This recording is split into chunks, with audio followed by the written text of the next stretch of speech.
Bunch of big names made guest appearances, but for the final performance of the night, Cher joined her on stage to sing, both of them wearing matching white coats with red dots.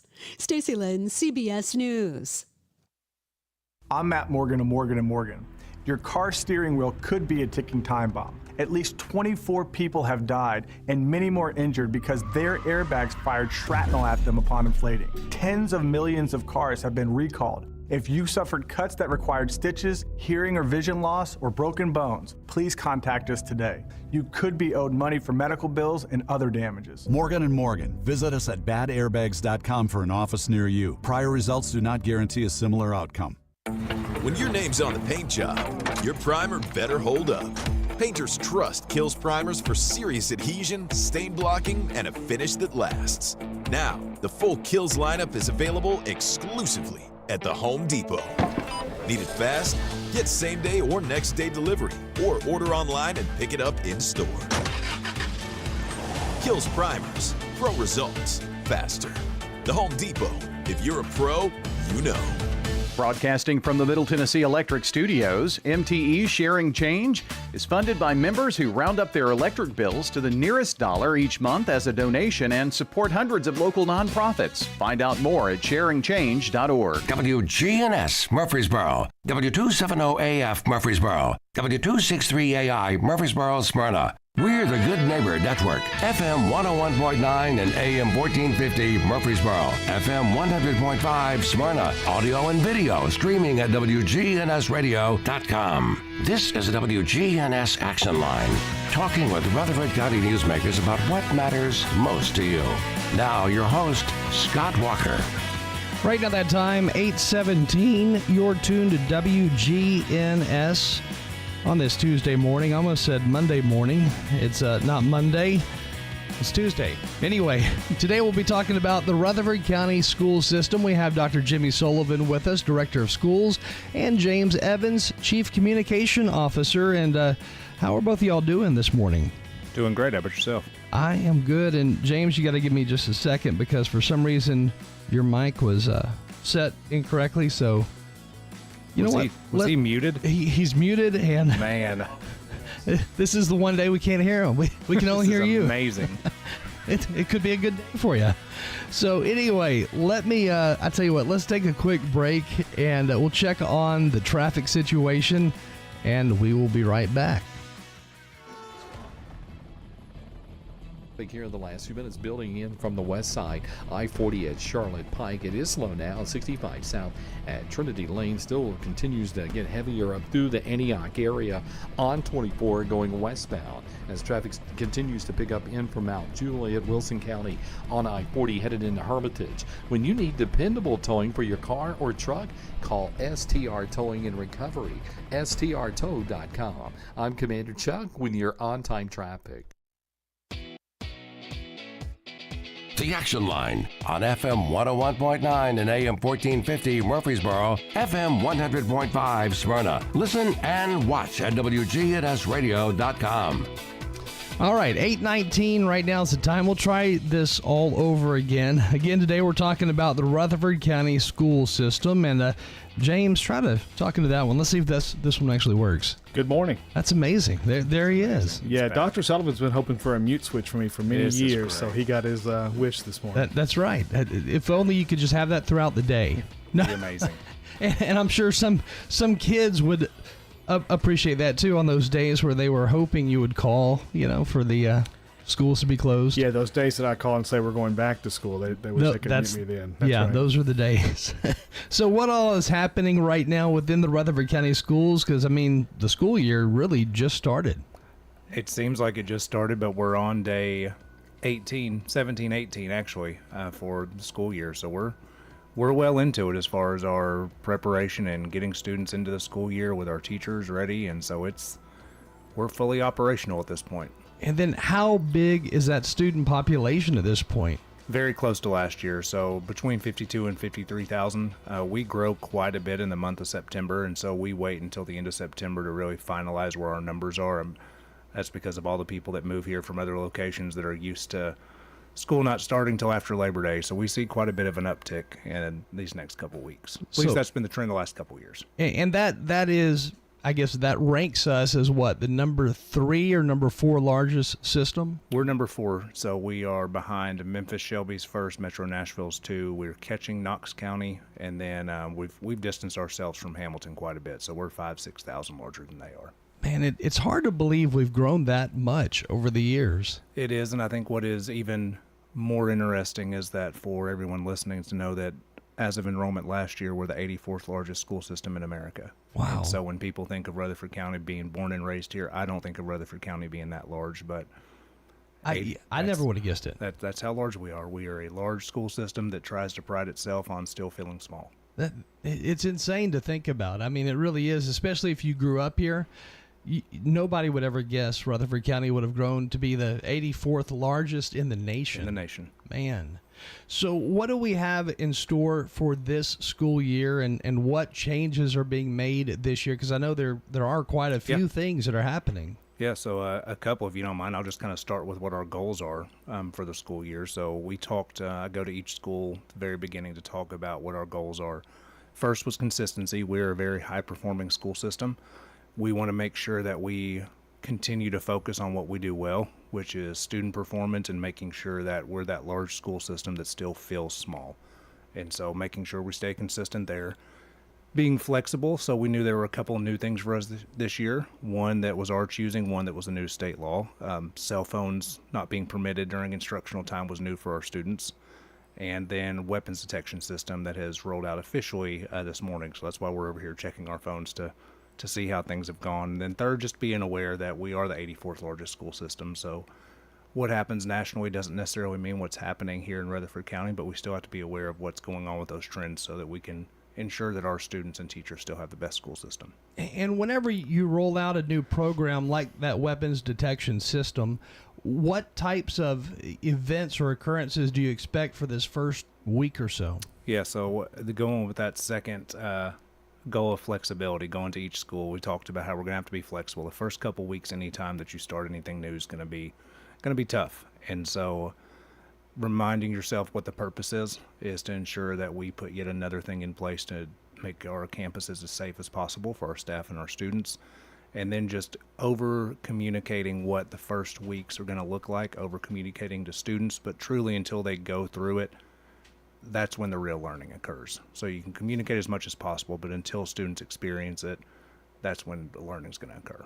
Now, are there going to be false alarms or false positives? Yes. These first couple of weeks? Yes, and there should be continuously, because that means that the weapons detection system's working, because it's looking for certain just mass of metal. And so throughout going through the school system throughout the year, students are going to bring things. One of the examples they brought up was cans. So if you have a canned food drive and they're all sitting together, that's going to be a large mass of metal that it's going to detect. Going through last week, we had students bringing PlayStation 5, their mechanical keyboards, their monitors. Those are things that don't need to come to school. So I think that's part of the messaging with parents as well, is, hey, just look at what your students bringing, make sure they clean out their backpack, because there's a lot of things that are going to go off that don't need to be at school. Why do some kids bring gaming systems to school? The only thing I could think of was maybe they had we're going from one parent to the next at the end of the day. That's the only logical reason, but we're dealing with students, so whether or not it's logical, I'm not sure. There was probably a tournament after school is what I'm thinking. They were going to a friend's house, and my son would probably do that, some sort of NBA 2K or something like that tournament going on that afternoon. But yeah, he was fully set up. We were impressed how much he had put in that one backpack. So I'm always surprised how fast kids can set up their computer. Unbelievable. Or gaming system, whatever it is. Now, what about knives? Is that something that the machine will pick up? It depends. We're not going to discuss just overall security of what everything it can detect. It really depends on the settings that we have in place. And so we can put it on settings that it'll catch any amount of metal just like you were to go anywhere else, or we can set it to look for just really weapons that are going to have a large impact in a school setting. Now, is there one of these machines at every entrance of each school? Yes, there are for every entrance that students are going to go to. So not every door, but every entrance. And so we've modified our entrances, and parents are going to see that over the next couple weeks as we continually fine tune. We may have to move an entrance here, move an entrance there, just to help with traffic flow and students entering the building. Now, is this going to make it harder or take more time to get into the school each morning? Yeah, so we talked to a lot of large school systems that have implemented this, some in Virginia that have done it kindergarten through 12th grade. And really, after the first couple weeks, students get used to it. It does take a couple extra seconds for students to be able to take something out of their bag, be able to go through. But as long as it doesn't hit as a positive for some reason, then it really should just be like walking through a normal set of doors. But the first couple weeks, we've communicated to our staff, to our parents, it's going to take a little bit longer. And I was out at the racetrack this weekend. There was a race here, an IndyCar race, and my family and I went to it. They had the exact same system that we're using, which I thought, look at that. The exact same brand, everything. And there were thousands of people coming through, and we got through very quickly because people just, people are getting more used to it in other places too, like concert venues and sports arenas, things like that. So it'll take a little adjustment, but my kids had their binders out this morning and walked right in, and they were ready for it. Not like TSA where you have to. No, we're not taking off shoes or any of that. Yes. Good. Now, what is like? Let's say a scenario does unfold where a child does bring a gun, or a teenager brings a gun into school. What happens, and how quickly are they security guards in place? Are they real sheriff's deputies in place? Who's doing this? So the scanning is by our employees, but there's a new law that went into place this year that all searches have to be done by a trained administrator. So our school principals, assistant principals are near each one of these. So if something alerts or hits, then the school administrators will be the ones that will be there, and our school resource officers, depending on the actual grade and school, 1, 2, or 3 SROs at each one. So the school administrator, if it's a weapon, will ask for support from them as well. Okay, so if the detection system does go off, then they know, the SRO knows to go directly there and see what's going on, and then I guess a search will happen and so forth. Yeah, school principal will do the search and ask for support from administration or from the SRO if something's found. Now, I don't know per year how many weapons are actually discovered in schools or with kids or even in parking lots. Very few. A school system as large as ours, you're going to have things more likely in parking lots, but that doesn't mean that we ever need to let our guard down and make sure that we are. I mean, if you would have asked me 2, 3, 4 years ago, is this something I ever would have advocated to put in our schools, I would have said absolutely not. I think it goes totally against what schools are supposed to be for. But at the end of the day, when you start looking at, especially as events getting closer and closer, we are such a large school system with so many schools. I'm a math person and I don't like the probability. And so anything we can do to put in place to help promote safety and just another tool, it was a no-brainer for me. So hopefully now even fewer. I mean, that should deter. I would guess a lot of students, or the students who were going to bring a gun to school or something along those lines, that this would deter it, I hope. I would hope so. And what else is happening right now as we get into this new school year?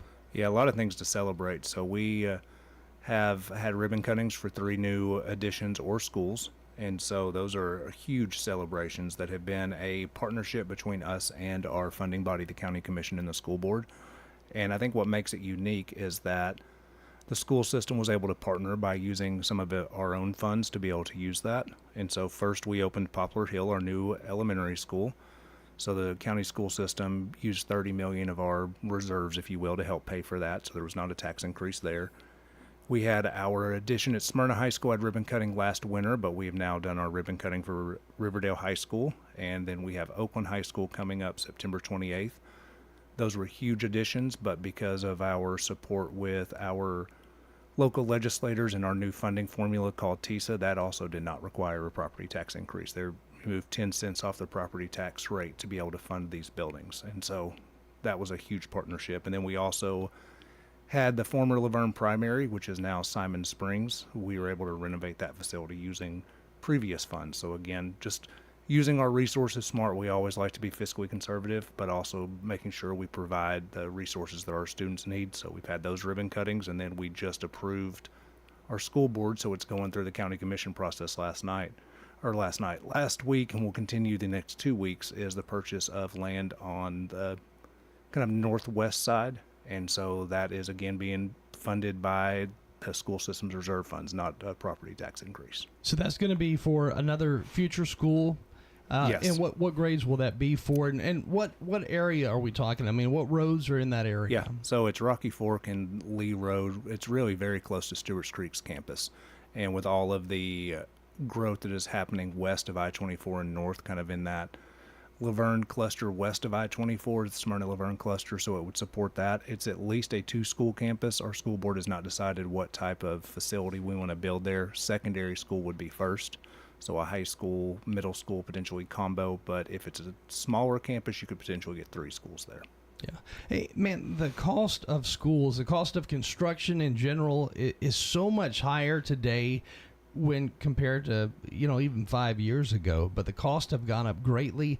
How do you go about deciding on funding for, what future school you're going to build and what you're going to leave out of those plans versus what you're going to put in? Great question. So we are still utilizing the same plans that previous administration and counties funded. So when we just opened Poplar Hill, it was a variance of going back all the way to John Coleman and Rocky Fork Elementary, and actually kind of Stewart's Creek Elementary. It's just you took a 1-story building and made it a 2-story building. And so you're using those plans. The middle school plans are still very similar to what we've been building since Stewart's Creek Middle in 2006. It's just, again, a 1-story to a 2-story.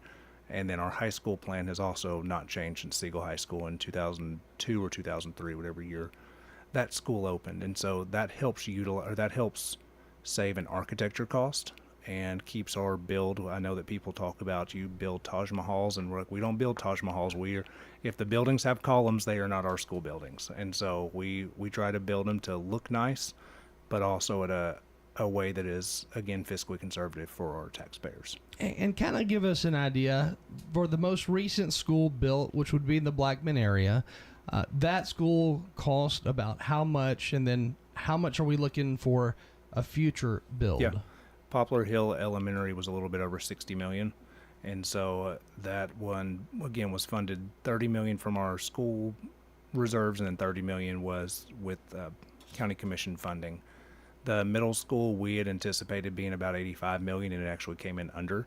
And so that bid was a little bit over 72 or 73 million. I don't remember the numbers exactly. But as you get to a high school, of course, those are going to be your more expensive ones. So you're looking over 100 million for a high school. And if you build a large, comprehensive 2,500 student high school, you're looking over 140, $150 million.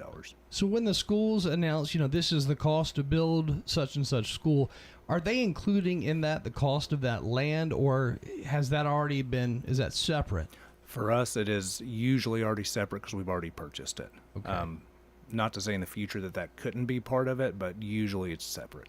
There's some site work that'll be included in that figure, but the raw land is usually already purchased. And that also includes, when we talk about that big figure, site work, road work, furniture, all the different things that go into a school. Man, there is a lot of costs that really go into that. Then you have to go through the hiring process to have enough teachers for that new school. And we're actually in pretty good shape hiring. So you see a nationwide shortage on teachers, and we talk about consistency. One of the things we try to pride ourselves in is having a very, I don't even know the right word for it, but a positive culture. And we had less than 10, 15 certified openings for certified teachers. We have over 3,800 certified teachers, and to have less than 10 or 15 openings, we're doing things the right way, and so we're kind of going against that trend. Now, when you look at the numbers of students who are at each of the schools and the student population growth, how do you go about keeping up with the scores, their grades that they're making and everything, and having, a good quality education? How do you go about keeping all that together? Because, you've got a lot going on all at the same time. We do. We have an amazing instruction department, and so led by Dr. Kelly Chastain. She's our chief academic officer. That's also was my former role, and so I was over curriculum and instruction, and so it is still the passion area for me. I'm a teacher at heart. I serve as a business person now, but I'm still a teacher at heart. And so instruction is our main focus, and we talk about all the time, outside of the finances, outside of everything else, our students have to grow while they're with us academically. And that is our key message, that there are no excuses for students not to grow. And year after year, we continually hit that. Well, let's brag on that just for a second. So we just found out last week that, well, we found out a month ago, we were able to announce last week that for the 6th consecutive year, the school district has been rated a level 5 by the state for growth. That's the highest you can get, and that's phenomenal. A lot of times you'll see a district maybe be a 5 for a year or two, and then they'll drop. We have consistently, from Dr. Sullivan's time being over the instruction department to now being director of schools, consistently carried that torch. And so his message is usually, we can't help where they are when they come to us, because we get students from all over the place, but we can definitely make sure that once they get to us that we make them grow.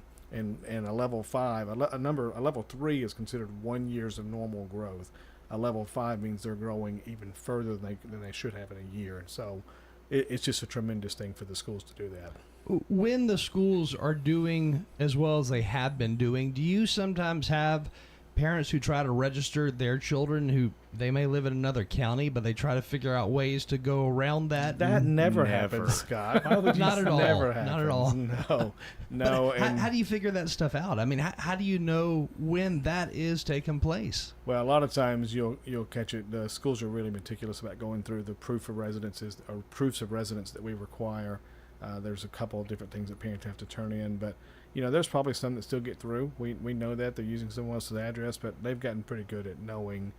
You start to see things like the kids are tardy, or you send mail to somebody and it gets returned, and those kinds of things. But it's good that we're that highly sought after, that people want to come here, that they're willing to try to cheat the system to get here. I know in years past people would use grandma's address, Uncle Ben's address, who we never visit, or just different. Mm-hmm. Yeah, everything from family members to even friends' addresses. Mm-hmm. But I'm sure you're not surprised these days. You've seen it all. That's right. We've seen people change addresses, and you can see who just changes a letter to be able to try to say that it's their address. So we're pretty good at catching them. Again, to say that nobody gets through wouldn't be truthful, but we're pretty good at catching it. Yeah, I mean, property tax records are online now. You can search all that. It's not hard to find them. As soon as someone reports that, hey, Scott Walker's out of county, we can pretty quickly figure out if he is or isn't. So it's awkward for me whenever that happens. But yeah, it is pretty easy, I guess, when you think about it, to verify somebody's address these days. Yes. Yeah. It would be a lot harder, I guess, harder to hide that kind of stuff. And then when parents come to pick up their kids, does anybody... Do people pay attention to the county that's written on the license plate as cars go through? Yeah, they do. That's sometimes, though, it's hard to pick, because if you buy your car in Davidson County, it may say Davidson County for a year if they don't get it switched over. Or if there's joint custody situations, one parent may live in another county and drive the kid in on Mondays or whatever. So, it's one way we can check, but it's not always the most reliable. Now, there are still, I guess, some cases where if a teacher may live in, let's say, Bedford County, but works here for the Rutherford County schools, those situations are allowed if they register their kids through the, I guess, proper means. Yeah, they can get what's known as a zone exemption. Employees can, to bring their child to the school where they work, or if they need a different grade level, into the same feeder system of where they work. So if I work at Blackman High, but I have an elementary child, and I live in Woodbury, I could get an exemption for my child to go to Blackman Elementary because I work at the high school. So those are all legal. It's just a benefit of their employment. Now, one of the big things that I'm sure kids noticed more than anything was the whole no cell phone use during class time. How did all of that go the first time you instituted that new rule? I blame Dr. Sullivan. Let's get that on the radio. We both have teenage sons, and so we're getting it from both ends. The general public sometimes, and then also on the home front with our kids too. But I'll let Dr. Sullivan explain that. Overall, so going to the schools, again, we've talked about it. That was one of my messages of flexibility, that at the beginning of the year, this new cell phone bill is going to be tough. I think we all support it because when our students focused on instruction, but we have a lot of parents who are used to texting their kids during the day, telling them how to do things. So trying to tell a kid to put their phone away when their mom or dad is texting them, I mean, that's tough. But I was wrong. I thought this would be a huge issue the first month of school. And overall, our students have done amazing, and so have our parents. I've had maybe 2 emails since school started about cell phones. Haven't had a discipline referral yet about it. I'm going to knock on wood so that I don't jinx that. But in hearing from our schools, the kids have done fine. So the complaints that you have received, were they mainly from parents or were they from the students? One from a parent and then one from a group of students, and they did it amazing. They then came and spoke to our school board at a school board meeting, and they were phenomenal with their message. Absolutely phenomenal. And it's interesting because I would guess, too, that, I bet you when this happens, once it's put into place, I bet it's going to be the parents that complain more so than the kids. Really, it goes down to students are going to really conform to whatever expectations we put in place. And they did. They did amazing. I would imagine, just from the outside looking in, this would also tend to kind of cut down on some cyberbullying, too, to an extent. It probably will. It's still too early to tell, but I can tell you that our schools have said the issues that they're having to address with social media has been less. We still have to address things that happen outside, but the during the day stuff has definitely subsided. Okay, so a kid comes into school with their cell phone. What are they supposed to do throughout the day with that phone? Yeah, they need to have it up. So it doesn't have to, we don't have the pouches or any of that type of thing. That you see a lot of districts do that. That is a huge expense that we just didn't feel like was necessary. The other part of the state law is that students have to be able to have access to it during the case of an emergency. And so that would have kind of gone against the spirit of the law. So as long as students have it up, it doesn't need to be out. They can't have headphones. That's probably been our big one, is that we don't allow them to have headphones because then technically they would be using their cell phone. Yeah.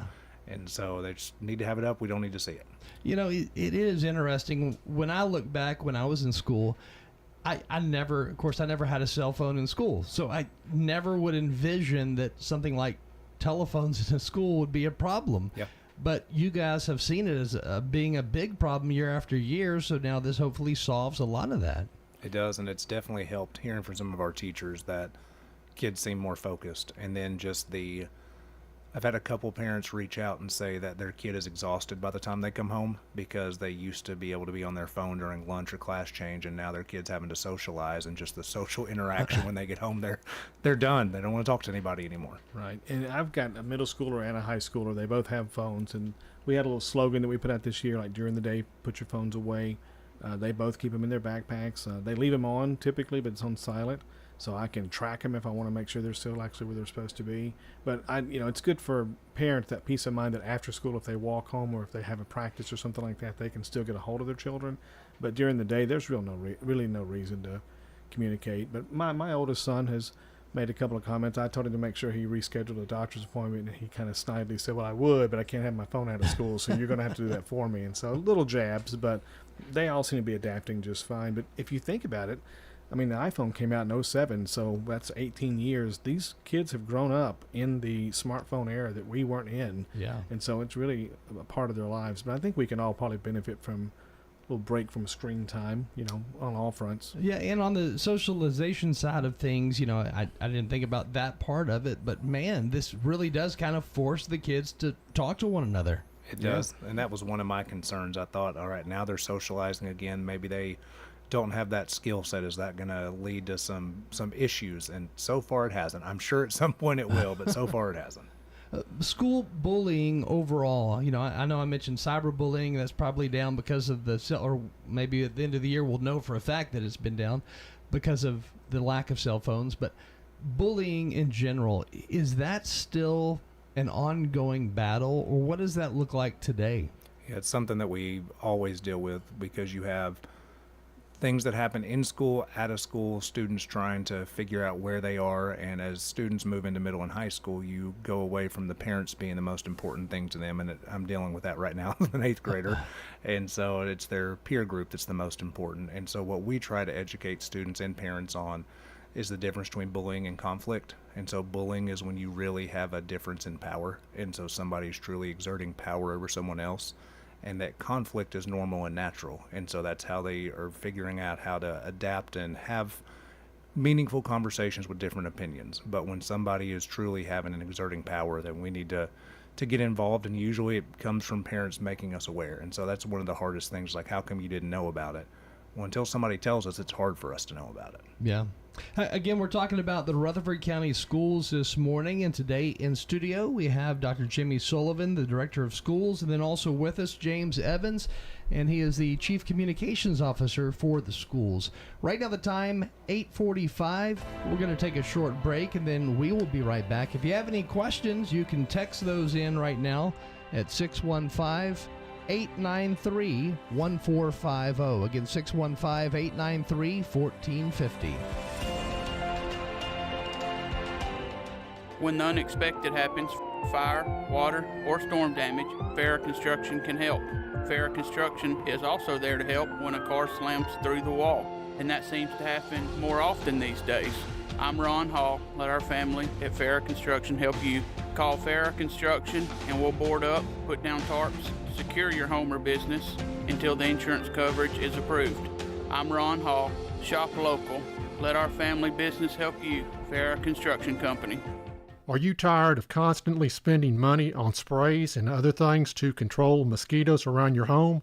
If so, come by Holden Hardware and get the Spartan Mosquito Eradicators. When used properly, the Spartan Mosquito Eradicators will kill mosquitoes. Come by Holden Hardware on the square and get the Spartan Mosquito Eradicators. This year, make mosquito control easier and cheaper. Come by Holden Hardware on the square and get the Spartan Mosquito Eradicators. That brisket came from your cow, right? Yep, raised her, named her, thanked her, and now she's dinner. Rutherford County Farmers Market. There's something fresh every week. Tuesdays and Fridays, 7 to 1 at Lane Agro Park in Murfreesboro on John R. Rice Boulevard. Hi, Murfreesboro. This is Amanda from Animal City. We're at 919 Northwest Broad Street. We have not forgotten about our reptile lovers either. Here at Animal City, we have a great selection of products for our cold-blooded friends, too.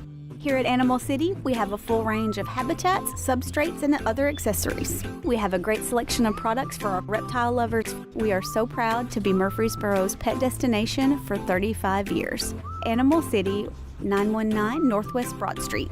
Family owned and operated.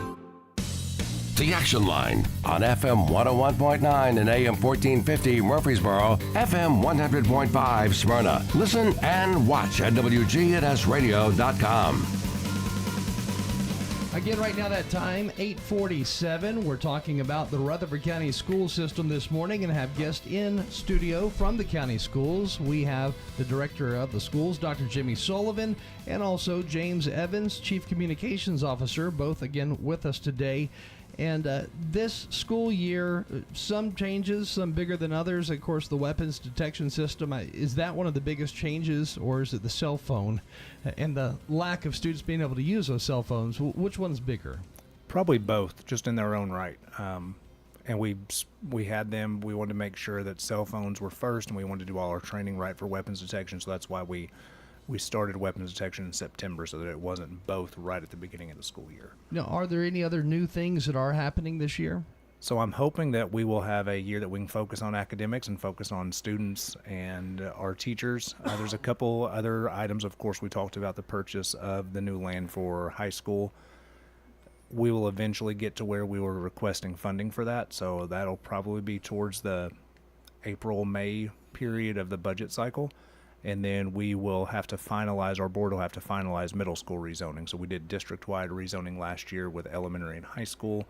Middle school zones have been published for over 2 years, but I'm sure we'll have to make some tweaks to those. And that'll be in November, December, when parents can hear more about that, because we have a new middle school that'll be coming online. So anytime you have a new school coming online, we have the 2 largest middle schools in the state, in Blackman Middle School and Rockville Middle, so this new middle school will help relieve overcrowding from both of those.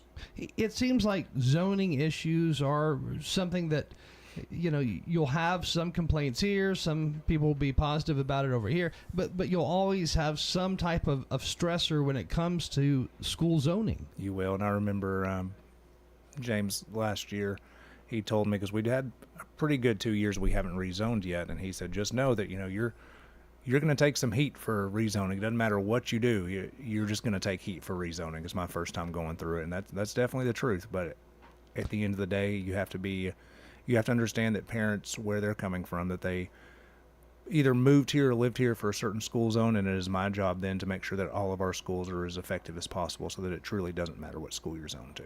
And it's interesting. I know because we've talked to different parents over the years, and some of what goes with that whole school zone and what makes one parent upset where it doesn't another, it could be from their personal experience from when they were in Absolutely. school, which would have been, for a lot of these parents, 20, 25 years ago in some cases.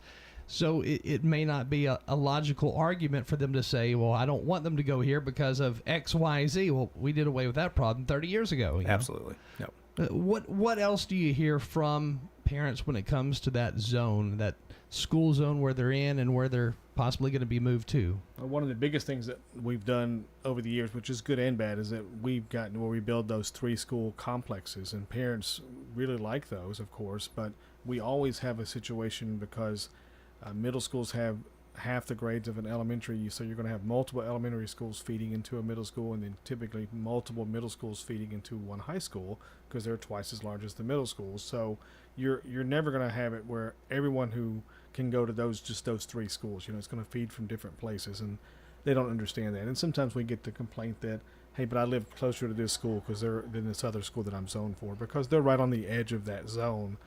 But like Dr. Sullivan said, we also have to balance the numbers out too, so that we're not overloading one school and then another one that has availability that we should be using.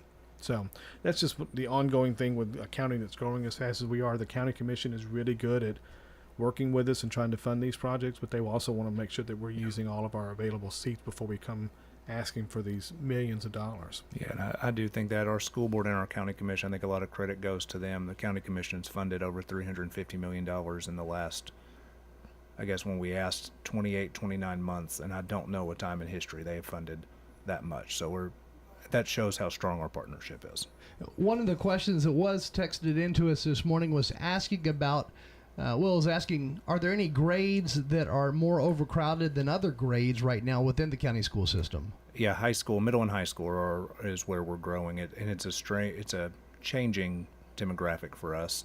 We're growing at elementary, the largest, and as homes have become more expensive, we are seeing less of families moving in who are just starting out and more of families who are more established with older students and older children, and so we are growing much quicker at the middle and the high school level.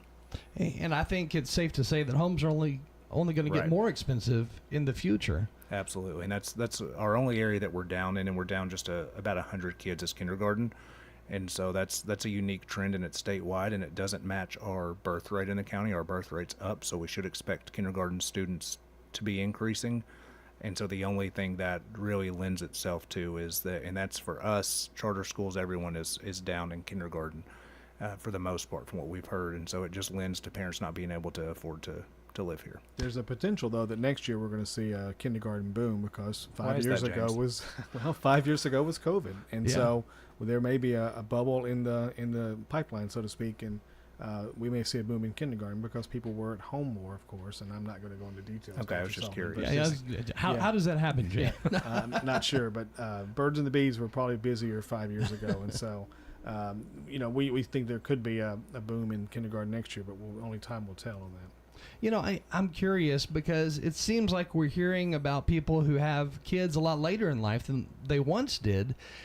Are you seeing that in the school itself? Once you start going to those parent-teacher conferences and the PTO meetings and all of that stuff, is there a difference in that age of parent compared to, let's say, even 5 or 10 years ago? I haven't noticed it yet, but that'll definitely be something that I look for, because that is not something that was on my radar. I don't know about you, James. No, the birth rate thing, that you never knew you were going to have to analyze all of that stuff when you get into the school district. Sure. I mean, it does, when you're growing like this, you have to look at all these different factors. But, we've seen that anecdotally, of course, that there are parents. My wife and I had a third child that we were not planning later in life, too. And so we've got an elementary school age child still, too. We were at a Labor Day pool party yesterday, and we're looking around, and among our friends group, we're the only one that still has one that age. I mean, we love him, of course, and you decided to keep him at this point. Absolutely, he's ours. But there's things like that. But as far as a whole, statistically, I don't know if we know that. Another question we have here, are there enough school counselors and resources for students who may need extra support in each and every school? That's definitely a fine balance. Unfortunately, that's something that has become political over the last couple of years, and as a school system, our job is to educate kids.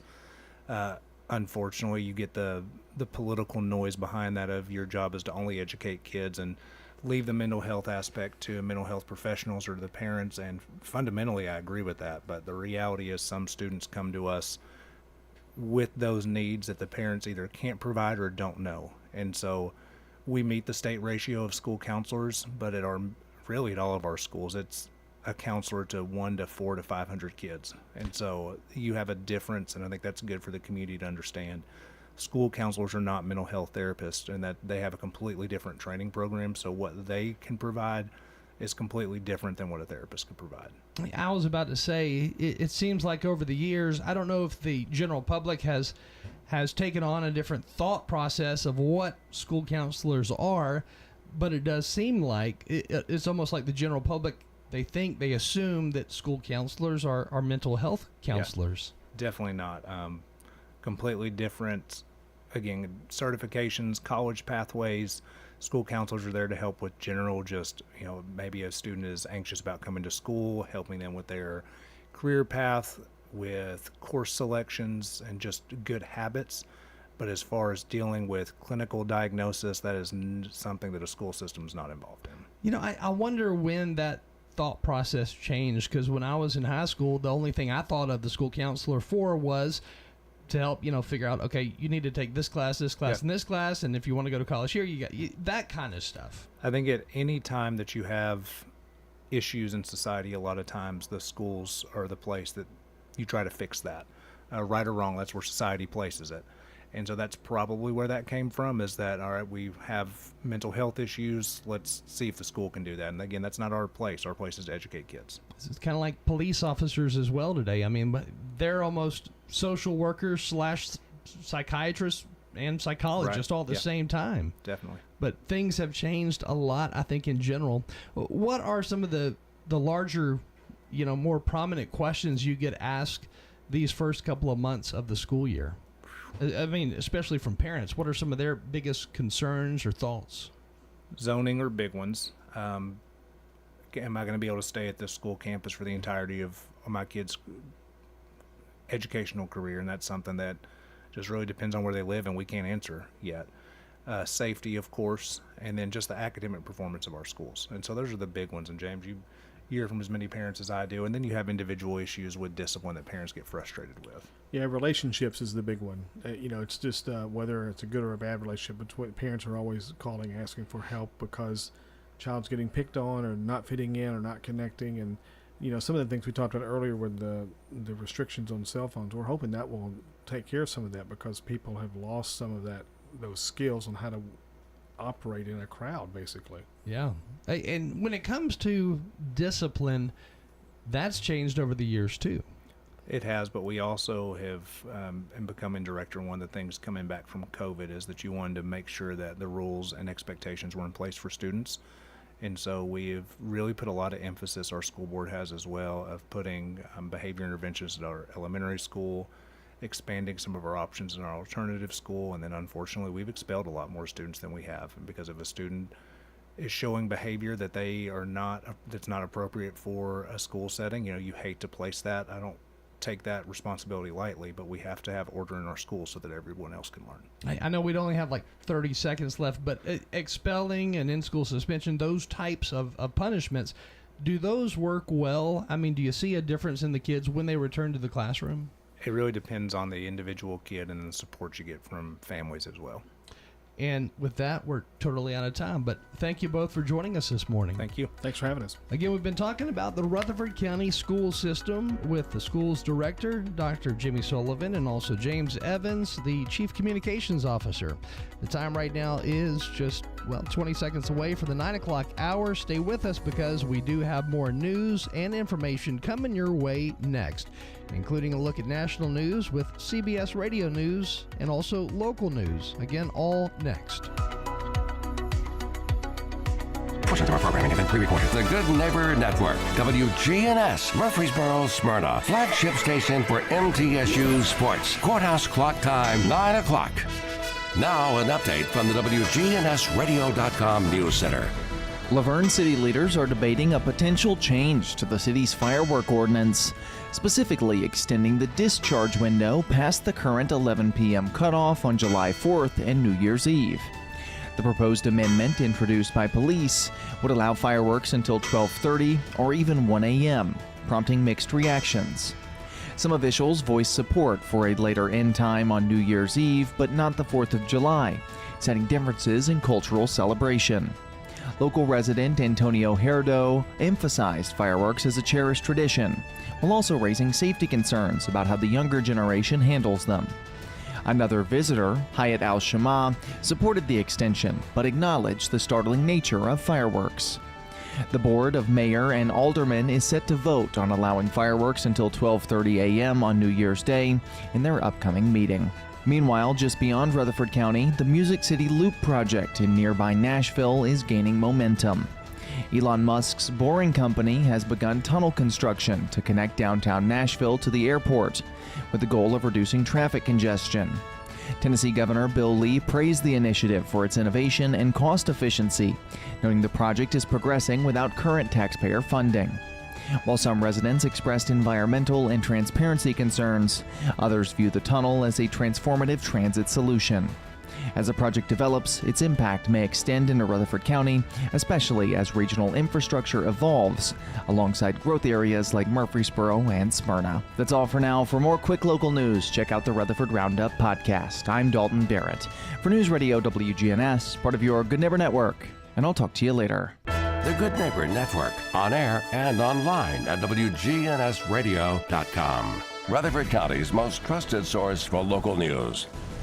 CBS Radio News. This is CBS News on the Hour, sponsored by O'Reilly Auto Parts.